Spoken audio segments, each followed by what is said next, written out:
Greetings. My name is Leroy Thompson, pastor of the Triumphant Church in Springfield, Virginia, and welcome to Fabric of a Nation, educating and training the children of Uganda.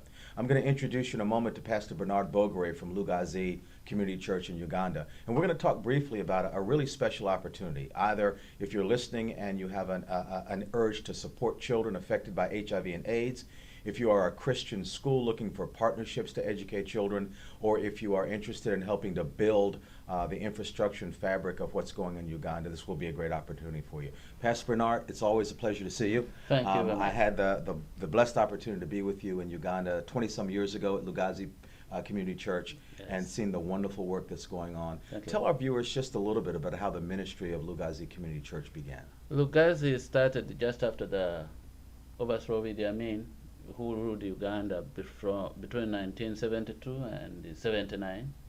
When he was overthrown, there were so many orphans around the country because of the parents who had been killed, and there was need to build up a school. So I started up with 9 children whom I just collected in Kampala, whose parents had been killed, put in a collection center, and I brought these children back home with me. My wife hadn't been told. So we started up with those children, and we also got children from the villages, and we put them together, and we started the Lucasi Community Day Boarding Primary School in 1981. So Pastor Bernard, from that beginning of 9 children in Kampala, how has the effort at Lucasi School grown, and how many children are you serving, and what kinds of skills are you imparting to these children?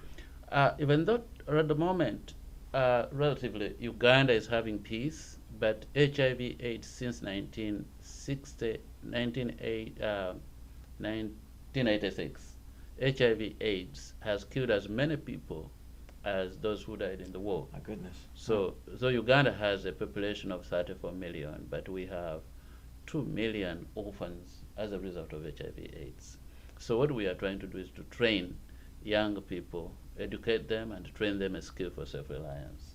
When we'll ask people at the end how they can participate, there are lots of organizations in this country asking for donations, asking for help. What's the philosophy that you're employing here in Uganda that's different from the handouts that many organizations seem to be seeking?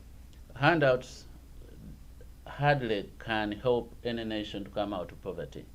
And we feel that Uganda right now, as we have 50% of the population being children below age 15, if we can train these people with skills for self-reliance, it would be the answer, because there are opportunities around every person, wherever he is. So we are trying to make sure that education, it must be coupled with skills for self-reliance.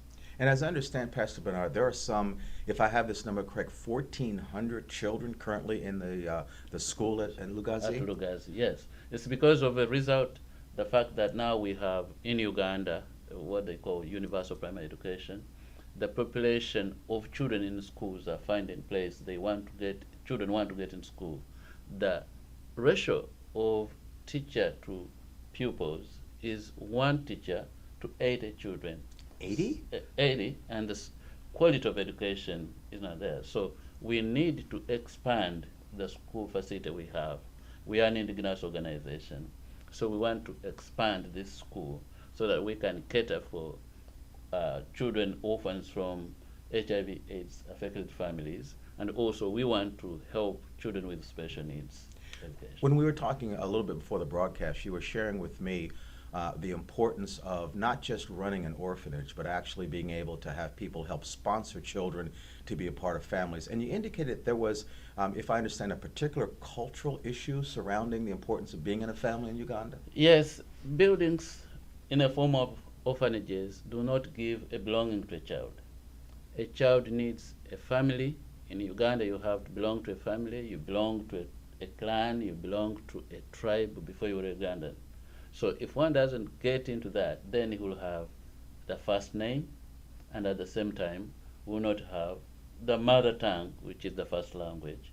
So he would be cut out. So if we have children attached to families in the foster homes, that would be the answer, because it gives an identity to a child.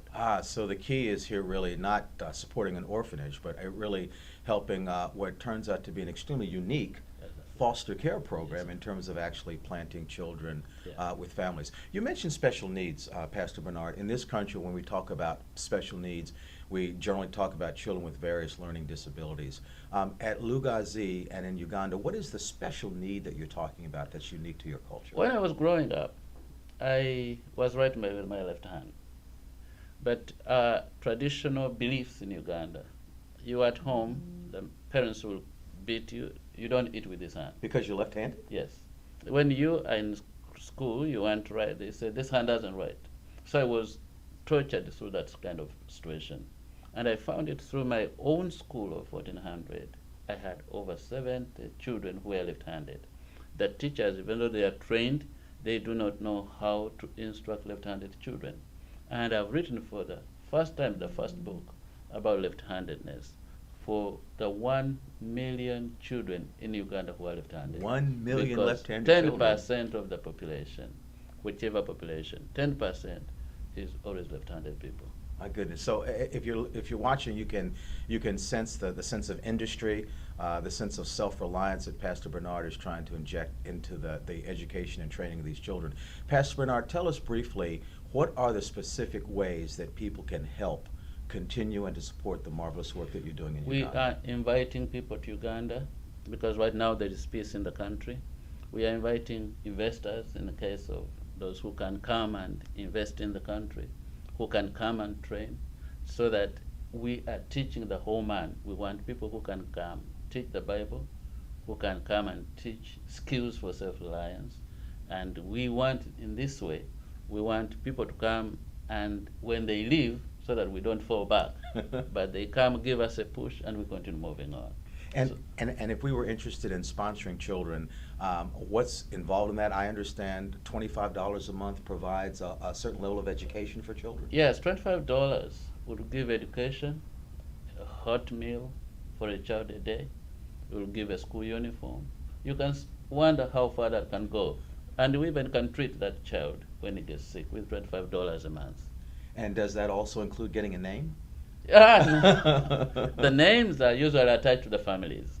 And as we have so many tribes in the country, as I've already told you, we have over 50 different tribes with different languages. So if I found any Ugandan in this country of America and he tells me his name, I will know what part You of can Uganda tell where he they're comes from. Yes. You can from. Yes. So again, this is a really unique opportunity to have a direct impact.